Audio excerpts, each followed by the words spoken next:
കേരളം ആര് ഭരിക്കണം എന്നതിൽ ജനങ്ങൾ വിധി എഴുതിയിരിക്കുന്നു. ഇനി കാത്തിരിപ്പാണ്. ഇപ്പോൾ 2020യുടെ പ്രസിഡന്റ് സാബു എം ജേക്കബ് 24നൊപ്പം ചേരുകയാണ്. കുന്നത്ത് നാട്ടിലടക്കം 85% എത്തുകയാണ്. അപ്പോൾ ഒരു വലിയ പോളിംഗ് പെർസെൻറ്റേജ് കാണിക്കുന്നു. എന്താണ് പ്രതീക്ഷകൾ? എനിക്ക് തോന്നുന്നത് കേരളത്തിലെ ഏറ്റവും പോളിംഗ് രേഖപ്പെടുത്തിയിരിക്കുന്നത് കുന്നത്ത് നാടായിട്ട് മാറും ഫൈനൽ നമ്പർ വരുമ്പോൾ എന്നാണ് വിചാരിക്കുന്നത്.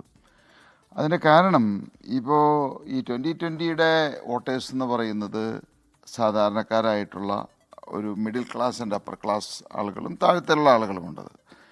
അപ്പോൾ അവരെല്ലാവരും ഇത്തവണ വോട്ട് രേഖപ്പെടുത്തി എന്നുള്ളതാണ് അതിൽ നിന്ന് തെളിയിക്കുന്നത്.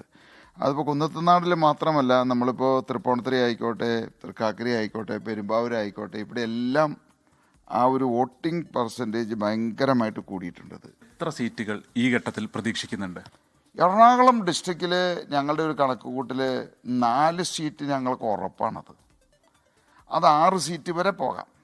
ഈ 4 സീറ്റ് എന്ന് പറയുന്നത് പെരുമ്പാവൂർ, കുന്നത്തുനാട്, അതുപോലെ തൃക്കാക്കര, തൃപ്പൂണിത്തുറ. പിന്നെ ഞങ്ങൾക്ക് പിറവവും അതുപോലെ തന്നെ വൈപ്പിൻ, കൊച്ചിനൊക്കെ വളരെയധികം ചാൻസസ് ഉണ്ട്. 4 സീറ്റുകൾ ഇവിടെ ജയിക്കുന്നു പറഞ്ഞു. അപ്പോൾ ഏറ്റവും ഭൂരിപക്ഷം പ്രതീക്ഷിക്കുന്നത് ഏത് മണ്ഡലത്തിലാണ്? ഒപ്പം തന്നെ ഒരു അഭിമാന പോരാട്ടം കുന്നനാട്ടിലാണോ? ഇപ്പോൾ PV ശ്രീനിധൻ ഉൾപ്പെടെയാണ് എതിർ സ്ഥാനാർത്ഥി. ഈ കുന്നത്തുനാടിൽ ഞങ്ങൾ ഇന്നലെ മുതൽ ഞങ്ങൾ മനസ്സിലാക്കിയത് ഈ വോട്ട് വിൽപ്പന നടന്നിട്ടുണ്ട് എന്നുള്ളതാണത്.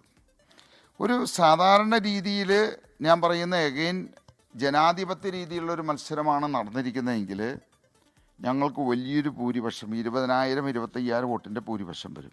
പക്ഷേ ഇവിടെ ഈ 2020 ഒരിക്കലും നിയമസഭ കാണരുത് എന്ന് ആഗ്രഹിക്കുന്ന 2 കൂട്ടരാണ് LDFും UDFും.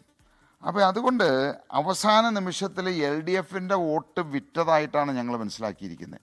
അപ്പോൾ അങ്ങനെ ഒരു വോട്ട് കച്ചവടം നടക്കുമെന്ന് ഞങ്ങൾക്ക് മുൻകൂട്ടി അറിയാമായിരുന്നു. അതുകൊണ്ട് ഞങ്ങൾ 50% മേലെ പോകണം എന്നുള്ള രീതിയിലാണ് ഞങ്ങളുടെ പ്രവർത്തനം പോയത്.